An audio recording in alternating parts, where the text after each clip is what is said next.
Well, we completed class 6 geography NCRT last Monday, and this is again another week. So we start with class 7 geography, but doing it a little descriptive. I decided that we'll do half today and half the next week, most probably.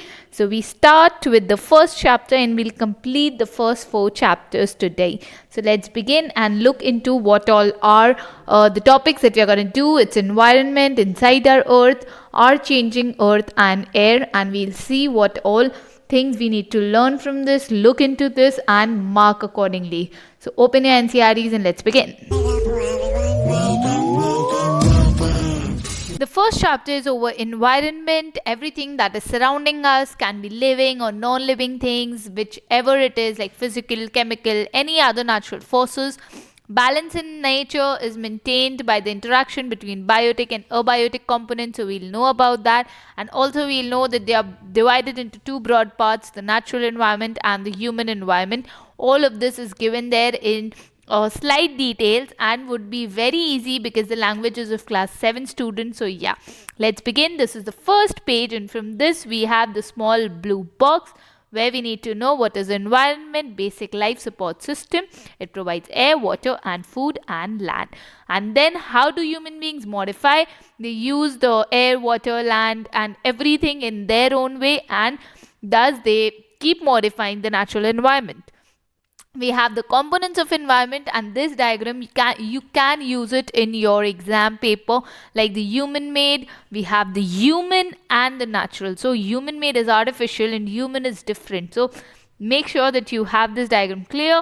Then also we have a small portion there that the natural environment refers to both biotic and abiotic. Non-living elements is abiotic and biotic is world of living organisms. Then we have the natural environment, and this, just like we had land, water, air, plants, animals comprise the natural environment, and this we have the lithosphere, the atmosphere, the hydrosphere and the biosphere. If you go through the small paragraph which is here right now, I mean if you have your NCRTs open, then you will find the atmosphere, hydrosphere and lithosphere, just like we discussed in a class 6 book, is the same here with a better description. So you can go to that and look into it. And this diagram becomes important because at the end, if you do not explain anything and you make this diagram, your answer is half explained, provided the question asks you for that. So accordingly, make sure that you have this clear and you have all the topics clear, and then move further. You can pause the video, look over what all these topics are, any important thing. Now make sure that if you have your class 6 NCRT open, you check out the portions from there which are, the matching you as in the common year. And apart from that, if you have something new, you can note it out in one place so that the another book you do not have to refer.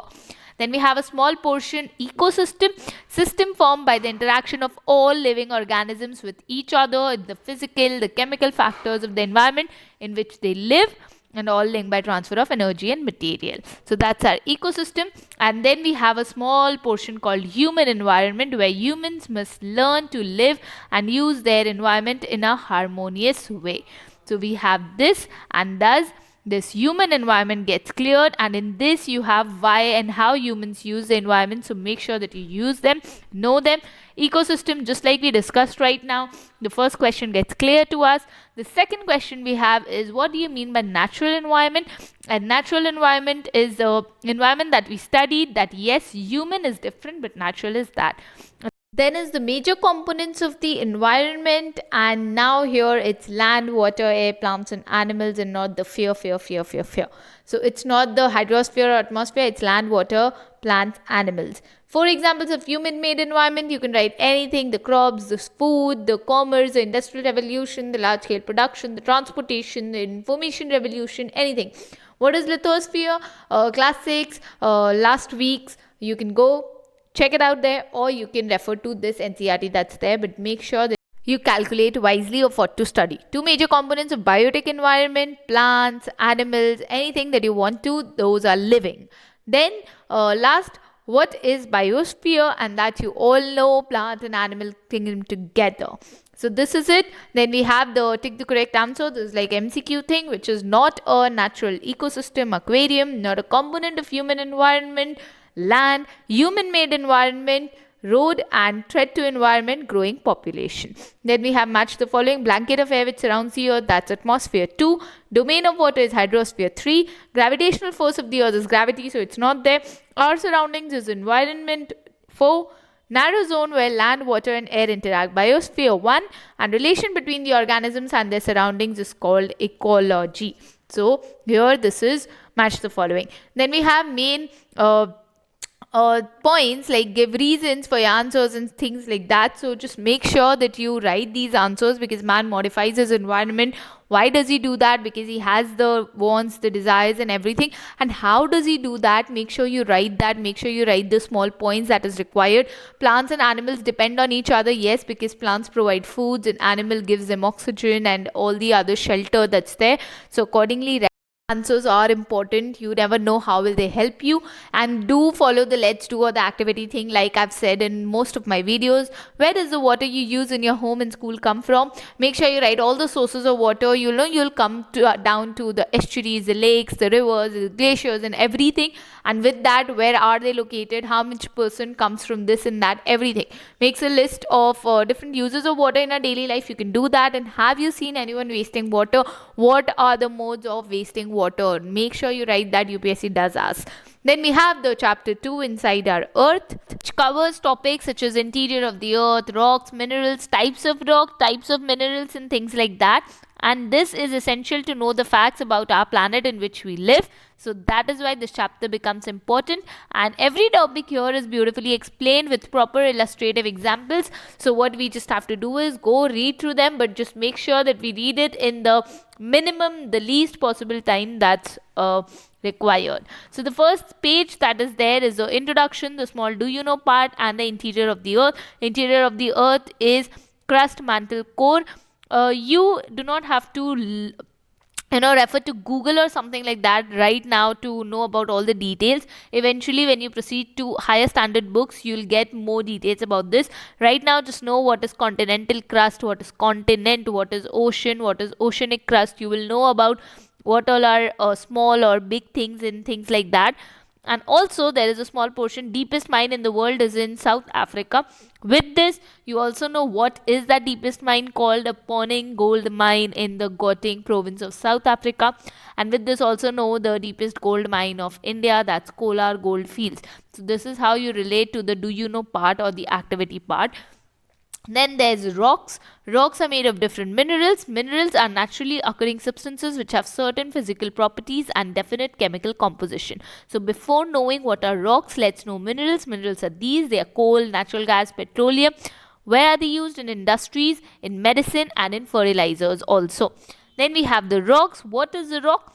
Any natural mass of mineral matter that makes up the earth's crust is called a rock. So rock is in earth's crust, and rocks can be of different types like igneous, sedimentary, and metamorphic, of which igneous is how the molten magma cools, it becomes solid and igneous rock is formed. It is also called primary rocks. And it has two types, intrusive rocks and extrusive rocks. So everything is given here. You just need to write down point wise, and when you proceed to higher standards, you'll find them there also. Now extrusive igneous rock is rocks formed in a way that they are just formed on the crust, like the molten lava. When it comes down, it rapidly cools down and becomes solid. So what's formed in the crust is called extrusive igneous rocks. And when the molten magma just cools deep inside the earth's crust only, there the solid rocks formed are called intrusive igneous rocks. Granite is an example, and grinding stones are used to prepare all the things that are there. Sedimentary is that when the rocks roll down, crack, hit, and then the small sediments are formed, and when these are transported, deposited by any modes of erosion, there the rocks are made of sedimentary. And then this igneous and sedimentary under heat and pressure is metamorphic. These are the advantages of rocks. They are hard rocks used in roads and buildings and also for playing games. Then you have this rock cycle. This is a very beautiful thing that you should be knowing, should be getting into. And this diagram is something that you can also make. It's magma, igneous rocks. When this gets broken down, sediments are formed and sediments move down and something like that. So sediments get to sedimentary rock, and that changes under heat and pressure to metamorphic rock, and then metamorphic to again gets down from the heat and the pressure when it just makes it into magma, and thus the sediments can come to sedimentary rocks, and sedimentary rocks, if again broken, gets down to sediments. Sedimentary rock can directly turn to magma, and also igneous rock can also directly turn to metamorphic, and also they can also come down to sediments. Metamorphic also can come down to sediments. So this is kind of a small rock cycle which you need to know of how rocks keep evaluating and changing their forms. Now we come to the questions. What are the three layers of the earth? I hope now you know: crust, mantle, core. Second is, what is a rock? We already knew the definition. Let's look again. Natural mass of mineral matter that makes up the earth's crust is called a rock, and they can be of different color, size and texture. Next question is, name three types of rocks: igneous, metamorphic, sedimentary. All three, all done. How are extrusive rocks and intrusive rocks formed? This also we did that. Yes, rocks formed in a way on the crust are extrusive igneous rocks, and when they just cool down deep inside the earth's crust is called the intrusive igneous rocks, and thus they are formed that way. What do you mean by a rock cycle? We've already discussed that, and if you want the written application, the written explanation, you can go and check it out in the NCERT itself. What are the uses of rocks? Again, hard rocks are used for infrastructure things, making roads, houses and buildings, and another is for games. What are metamorphic rocks? The last question. Igneous and sedimentary rocks under great heat and pressure when converted is metamorphic rocks. Now, the rock which is made up of molten magma is igneous. Innermost layer of the earth is core. Gold, petroleum and coal are examples of minerals. Rocks which contain fossils are sedimentary rocks, and thinnest layer of the earth is crust. Now, Earth's surface is crust, so that's not an option here. Used for roads and buildings is rocks, so 3. Made of silicon and alumina is 5 Cr. As definite chemical composition is 2 minerals. Innermost layer is 1 core. Changes into slate is 4 clay. And process of transformation of the rock could be rock cycle. Now again, there is give reasons. We cannot go to the center of the earth because of the temperature pressure. Sedimentary rocks are formed from sediments. Yes, because sediments are transported, deposited by wind, water, then compressed, hardened to form a layer of rocks, and that's sedimentary rocks. And then limestone is changed to marble because igneous and sedimentary rocks change into metamorphic rocks under heat pressure. Happens in the case of limestone because limestone under heat and pressure changes into a marble, and marble is a metamorphic rock. Then we come to the third chapter, our changing earth. So how change is evolved into all ways, we'll know about this. Yes, movement of the plates. There are lithospheric plates, which is like lithosphere broken into a number of plates, and now these lithospheric plates move little by little, and thus interior of the earth there is a movement which comes to the endogenic forces and the exogenic forces. Endogenic forces is the sudden or the diastrophic forces. The earthquake, volcano, landslides are the sudden ones, and the building movements are the diastrophic ones. And exogenic is erosional and depositional. This is important. You can make these charts whenever you are asked for. Then lithospheric plates, the earth's crust consists of several large, small shaped plates, carry continents and the ocean floor. This is that. And how exo is the name. Now we have volcano, vent in the earth's crust through which molten material erupts suddenly, and this is easy. The diagram is easy. This small portion is also for the earthquake. You can read it, focus, epicenter and everything, or you can just leave it out because there's another chapter over earthquake where you will get the detailed application of all the P waves, S waves, L waves. Here it's just a glimpse of it. And then earthquake is measured by seismograph and things like that. It's all mentioned in the did you know thing, so do not miss out on that. And thousands of small waterfalls are there. Highest waterfall will also come about. What is it? Because major landforms, there is weathering, breaking up of the rocks, erosion, we all know about it. And then major landforms, the first is waterfall because running water in the river erodes the landscape, and from there they make a space and they come back. Now there is meanders. It's like river enters the plain, twists and turns, and thus meanders are formed. From that Oxbow Lake is formed. There is also floodplain and levees. So what's Oxbow Lake is that when there is the meander is there and the loop in the cuts from the river, they form a lake. and that's called the small lake is called that Oxbow Lake. And the floodplains are the sediments that remain by the side of the meanders, and Lewis is the raised banks that are formed besides them. And delta is very easy. When rivers form and come back, they drain to the river. The small rivers drain to the big ones. They deposit the small fragments of rich nutrients, and all of that, when distributed in one place, they form it fertile, and that fertile plain is called that delta. And Sundarban Delta is an example. Now find out the names of the few rivers of the world that delta forms. Now make sure that you write these down, because I'll give you one basic example. There was once a UPSC question which asked that what all rivers come down, drain to form Sundarban Delta. In other words, how is Sundarban Delta formed? So this can be helpful. Then we have the work of the sea waves. Another part, the sea caves are there.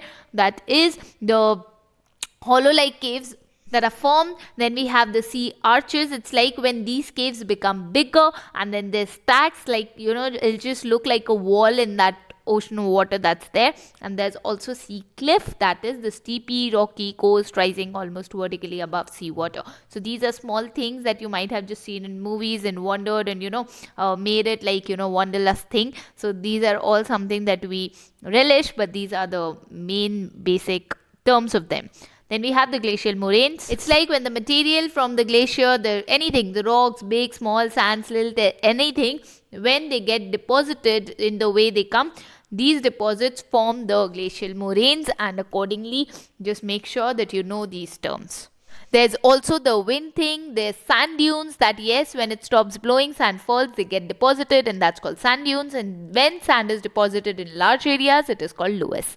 Now, why do the plates move? Because the small plates move. The lithospheric plates that we said, it's broken into a number of plates, and that is why they keep moving around very slowly, because of the movement of the molten magma inside the earth. What are the exogenic and endogenic forces? All cleared into this video. Only movement of the plates, the interior of the earth. Endogenic is on the interior, and exogenic surface. Erosion, what is it? Erosion is a wearing away of landscape by different agents. And then we have how our floodplains form. When the meanders are, the water is passing, as it floods, deposit layers of the fine soil and other material called sediments, and that leads to the formation of a flat, fertile plain, floodplains. What are sand dunes? When sand get deposited and it is deposited in low hill-like structures, that called sand dune, and when it's in large areas, it's called loess. So again, how are beaches formed? This is one line thing that we might have missed out. Sea waves deposit sediments along the shores, forming beaches. Then what are oxbow lakes? Already mentioned, already made. The diagram is also there. You can refer to NCERT. You'll be all clear about that. Then which is not an erosional feature of sea waves? That is basically beach. The depositional feature of a glacier is moraine. Caused by the sudden movements of the earth is volcano. Lakes are found in A, deserts, and oxbow lakes are found in B, river valleys. This gives us the correct answers for all the tick the correct answer. Then we have seashore is our beach. Mushroom rock is nothing mentioned here. River of ice is our glacier. Rivers is our meanders. Vibrations of earth not mentioned here. Earthquake. Sea cliff again not mentioned here. That would be sea waves. Hard bedrock is our waterfall, and deserts is our sand dunes. So much the following 6 and 8 that gets over. Then we have the give reasons part, which is some rocks have a shape of a mushroom. So yes, you can write about, because wind erodes the lower section of the rock more than the upper section, and which makes the base of the rock narrow. And floodplains are very fertile, because whenever water outflows, it results in the flooding of the neighboring areas, and they deposit a layer of fine soil. Sea caves are turned into stacks, because when the cavities in the sea caves become bigger, only the roof of the caves are left over. They form the sea arches, and again when they erode, the roof also vanishes and only the walls stay intact, and that's the stacks that we read, which is like the wall-like structure in water.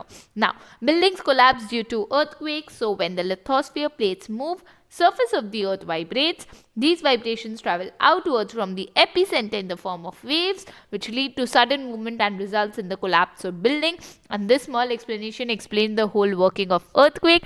Now you can read it out. Now you can wait for the meta standard. We jump to chapter 4, last chapter for today. It's the mass of the air that has made the temperature on the earth livable. This is the only thing that we need to know. Then the nitrogen, oxygen, carbon dioxide, helium, ozone, argon, and hydrogen. There are also tiny dust particles. These are what the air constitutes of. It's also about the small, do you know, carbon dioxide. This is all the greenhouse formations and the global warming. Then we have the structures of the atmosphere, the troposphere, the stratosphere, the mesosphere, the thermosphere, everything. You can mention it down, know this, refer to this, because these will continue. These have a touch in their better further standards when you come to the geography NCERT. So if you want, you can just make short notes of it and keep aside, so that whenever you come back to this, you can refer to them that way at that point of time. Then these are weather instruments: the thermometer, barometer, rain gauge, and wind vane.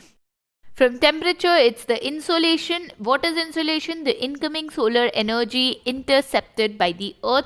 This is what we need to know from temperature. And what is temperature? Degree of hotness and coldness of the air. Then we have the small portion. Standard unit of measuring temperature is degrees Celsius. And then we come to air pressure, the pressure exerted by the weight of air on the earth's surface. We also have a do you know here that on the moon there is no air, so no air pressure. Then wind is the movement of air from high pressure area to low pressure areas, and these are the permanent, seasonal and local winds that you can know about. And trust me, these are all given in very, very good description, so you might just skip it out from here. Wind is named from the direction from which it blows, because from the west is called westerly. Now this is one small portion. You can just note it down that cyclones are caused mainly due to three factors: wind velocity, rain and tidal surge. Now this is something which you might relate to, the moisture. This is all explaining about the water vapor, what are clouds, what are everything like that. And these diagrams here have three types of rainfall that's given there, and you can relate to them. But I would again suggest just read it and just skip it for now, because all of these are in a better way with better language explained further. If you spend time here and again you come back to that, in the later period, you might just relate to this better, but the language, the audacity of the language is better there. Now these are the usefulness of rainfall, which you can just make it up, because you do not have to refer to an NCERT. Now coming to the questions: what is atmosphere? The blanket of the air is called atmosphere. And then we have the which two gases make the bulk of the atmosphere? That's nitrogen and oxygen, making it the bulk of the atmosphere. Then we have as which gas creates greenhouse effect in the atmosphere? Carbon dioxide, without a doubt. Okay, next we have what is weather? This we also read, so here you can again refer to what is weather. And then three types of rainfall. Here what's mentioned is cyclonic, relief and convectional. And then we have the what is air pressure. This is also made clear in the book itself: the pressure exerted by the weight of air on the earth's surface. Now we have the tick the correct answer. Which of the following gases protects us from harmful sun rays? Ozone. Most important layer of the atmosphere is troposphere. Following layers of the atmosphere is free from clouds. It's again troposphere. As we go up the layers of the atmosphere, the pressure decreases. When precipitation comes down to the earth in the liquid form, it is called rain. Then we come to the match the following. When we have the incoming solar energy, you will have it not here, so it's insolation. When you have seasonal wind, it's monsoon. When you have horizontal movement of air, it's wind. Where you have layer of ozone gas, it's not here. When you have permanent wind, it's called trade winds. And when local winds, these are the winds they are on there. Now then we have the give reasons. Wet clothes take longer time to dry on a humid day. You can just mention it. Yes, because amount of water in the air is more on a humid day than on a sunny day, which means the rate of evaporation decreases and air soaks in less water from the clothes. Amount of insolation decreases from equator towards pole. Yes, because insolation is the incoming solar energy intercepted. So amount of insolation decreases because sun rays fall vertically on the equator and slanting on the poles. Alright guys, this was it with today's video. I tried hard to make it lesser time possible and more chapters, but then all the basic descriptions were important, and with that the answer writing was also important, so answer discussion was important. And make sure that whatever I have talked about in this video that you should be following or you should look out for it, make sure that you do that and accordingly you proceed with it. And apart from that, let's meet next on the week or like Monday for this NCERT thing, and apart from that we are meeting on Wednesday. So I hope that you take good care of yourself, study, complete NCERT, and let's meet soon. Until then, take care and keep studying.